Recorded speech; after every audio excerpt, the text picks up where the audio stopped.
പിതാവും പുത്രനും പരിശുദ്ധാത്മാവുമായ ത്രിയേക ദൈവത്തിൻ്റെ തിരുനാമത്തിന് എന്നേക്കും മഹത്വമുണ്ടായിരിക്കട്ടെ. ആമേൻ. കർത്താവിനാൽ ഏറ്റവും അനുഗ്രഹിക്കപ്പെട്ട പ്രിയ സഹോദരങ്ങളെ, വലിയ നോമ്പുകാലത്ത് നന്നായി തിരുവചന ധ്യാനത്തിൽ വളരാനും അനുഗ്രഹങ്ങൾ പ്രാപിക്കാനും ആഗ്രഹിച്ച് ഇപ്പോഴേ നമുക്ക് ശരിയായ വിധത്തിൽ ധ്യാനം അഭ്യസിക്കാൻ പരിശ്രമിക്കാം. ഇന്നത്തെ നമ്മുടെ ധ്യാന വിഷയം ഭോഷനായ ധനികൻ. ലൂക്ക എഴുതിയ സുവിശേഷം 12-ാം അധ്യായം 15 മുതൽ 21 വരെയുള്ള വാക്യങ്ങൾ. ആദ്യം വചനഭാഗം ശ്രദ്ധാപൂർവം ഭക്തിയോടുകൂടെ വായിച്ച് അത് നന്നായി പഠിച്ച് ധ്യാന ചിന്തകൾ തയ്യാറാക്കണം.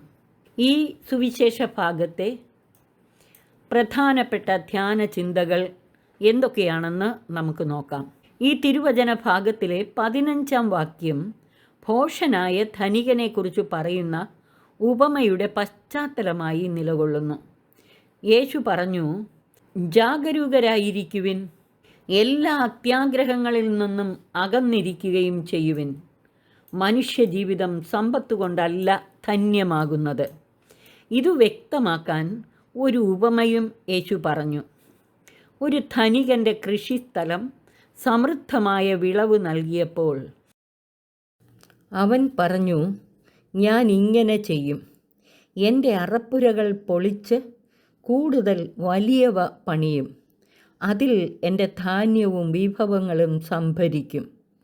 അനന്തരം ഞാൻ എൻ്റെ ആത്മാവിനോട് പറയും, ആത്മാവേ, അനേകം വർഷത്തേക്ക് വേണ്ട വിഭവങ്ങൾ നിനക്കായി സംഭരിക്കപ്പെട്ടിരിക്കുന്നു. വിശ്രമിക്കുക, തിന്നു കുടിച്ച് ആനന്ദിക്കുക. എന്നാൽ കർത്താവ് അവനോട് പറഞ്ഞു, ഭോഷ, ഈ രാത്രി നിൻ്റെ ആത്മാവിനെ നിന്നിൽ നിന്ന് ആവശ്യപ്പെടും. അപ്പോൾ നീ ഒരുക്കി വച്ചിരിക്കുന്നവ ആരുടേതാകും? ഇതുപോലെയാണ് ദൈവസന്നിധിയിൽ സമ്പന്നനാകാതെ തനിക്ക് വേണ്ടി സമ്പത്ത് ശേഖരിച്ചു വയ്ക്കുന്നവനും.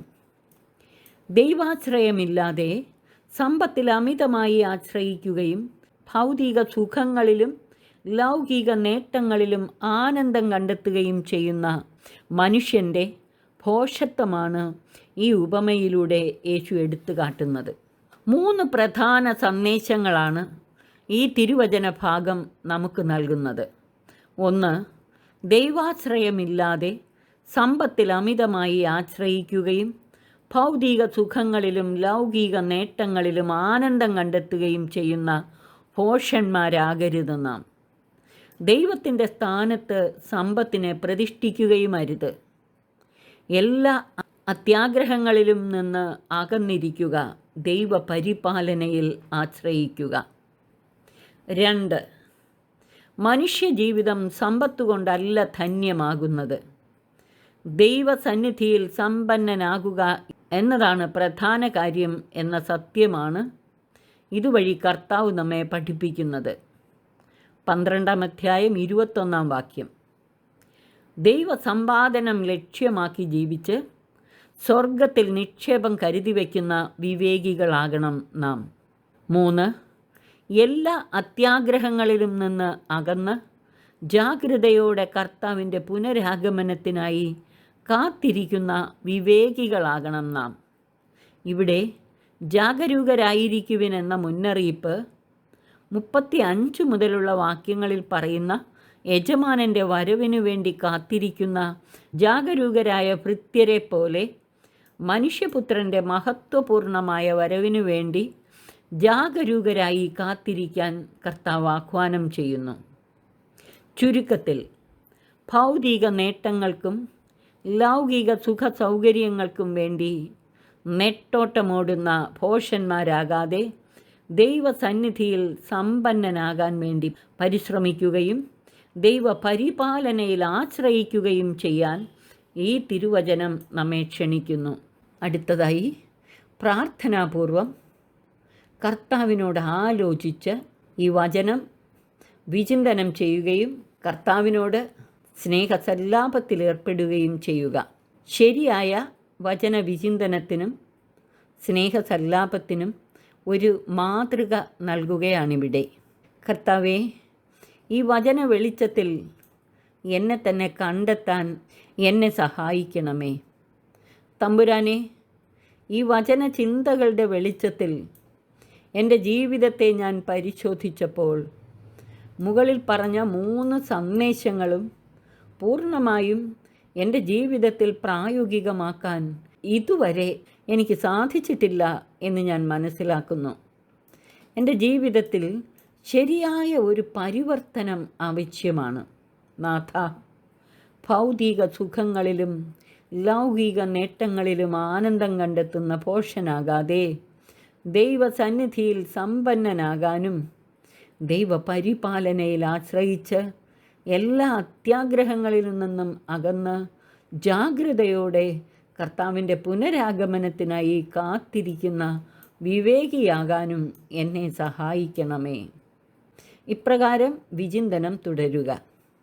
വചന വിചിന്തനത്തിന് ശേഷം നമുക്ക് ധ്യാനത്തിൽ പ്രവേശിക്കാം. ധ്യാനം. ഈ വചന ചിന്തകളോടും പ്രാർത്ഥനയോടും കൂടെ ദൈവസാമീപ്യവും സംസർഗവും അനുഭവിച്ച് തിരുമുൻപിലിരുന്ന് ധ്യാനിക്കുക. അപ്പോൾ കർത്താവിനെ ശ്രവിക്കുന്ന അനുഭവവും ദൈവാത്മപ്രേരിതമായ പ്രാർത്ഥനയും കൂടുതൽ ഉൾക്കാഴ്ചകളും ദൈവിക ശക്തിയും ചൈതന്യവുമെല്ലാം നമ്മിൽ നിറയുന്ന അനുഭവവും ഒക്കെ ഉണ്ടാകും.